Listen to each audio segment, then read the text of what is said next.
जैसे जैसे बर्फीला तूफान तेज होता गया, ये नन्हे पेंगुइन एक दूसरे से सटकर खड़े हो गए, क्योंकि इस भयंकर बर्फीले तूफान में तापमान -50 डिग्री सेल्सियस तक गिर जाता है। बर्फीले मैदान पर चलती हवाएं किसी दहाड़ते हुए राक्षस से कम नहीं थीं। बड़े नर पेंगुइन अपने बच्चों को पेट के नीचे बनी गर्म थैली में छिपाकर उन्हें ठंड से बचा रहे थे। लेकिन जो पेंगुइन पहली बार माता पिता बने थे, उनके लिए यह जिंदगी की सबसे कठिन और दर्दनाक परीक्षा थी। तूफान इतना भयानक था कि वे अपने बच्चों को पूरी तरह सुरक्षित नहीं रख पा रहे थे, और जिन मासूम पेंगुइनों के सिर पर माँ बाप का साया नहीं था, उन्हें अकेले ही ठंड और भूख से लड़ना पड़ रहा था। अपने बच्चों को जिंदा रखने के लिए पेंगुइन माता पिता को हजारों मुश्किलें झेलते हुए गहरे समुद्र में मछलियां पकड़ने जाना पड़ता है। वे एक साथ दोनों जिम्मेदारियां नहीं निभा सकते। अगर बच्चों के पास रहें तो खाना नहीं मिलेगा, और अगर भोजन की तलाश में जाए तो बच्चों को अकेला छोड़ना पड़ता है। इसी वजह से अनाथ पेंगुइन बर्फीले मैदान में अकेले भटकते रहते हैं। भूख और ठंड से तड़पते हुए वे हर पल अपने माता पिता को पुकारते हैं। ये छोटा सा पेंगुइन भी किसी बड़े पेंगुइन की गर्म गोद में जगह पाने की कोशिश करता है, लेकिन जैसे ही वह पास जाता है, दूसरे बच्चे उसे धक्का देकर भगा देते हैं। अंटार्कटिका की इस बर्फीली दुनिया में कोई भी अपने माता पिता किसी और के साथ बांटना नहीं चाहता। यहाँ गर्माहट भी मुफ्त में नहीं मिलती। कड़ाके की ठंड से कांपता यह मासूम बार बार किसी बड़े पेंगुइन के पास जाकर गर्मी लेने की कोशिश करता है, लेकिन हर बार उसे धक्का मिलता है। कभी कभी तो मार भी पड़ती है। फिर भी ठंड इतनी बेरहम थी कि उसने हार नहीं मानी।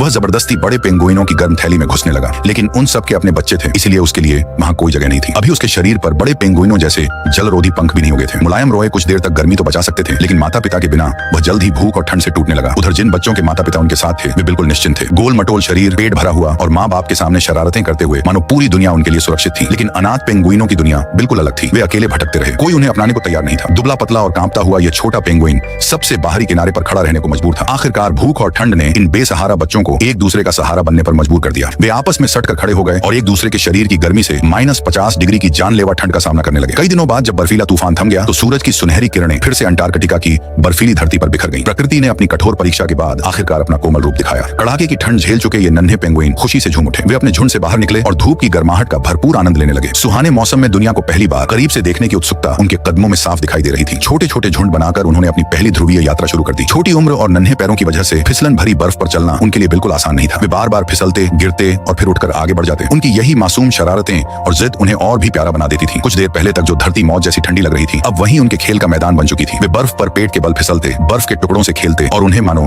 दुनिया का सबसे स्वादिष्ट नाश्ता समझकर चोंच मारते रहते। खेलते खेलते जब थकान हावी हो जाती, तो ये नन्हे फरिश्ते वहीं बर्फ को अपना बिस्तर बना लेते और खुली बर्फीली धरती पर गहरी मीठी नींद में खो जाते। ऐसी ही रोमांचक वीडियो के लिए चैनल को सब्सक्राइब करें और लाइक करना न भूलें।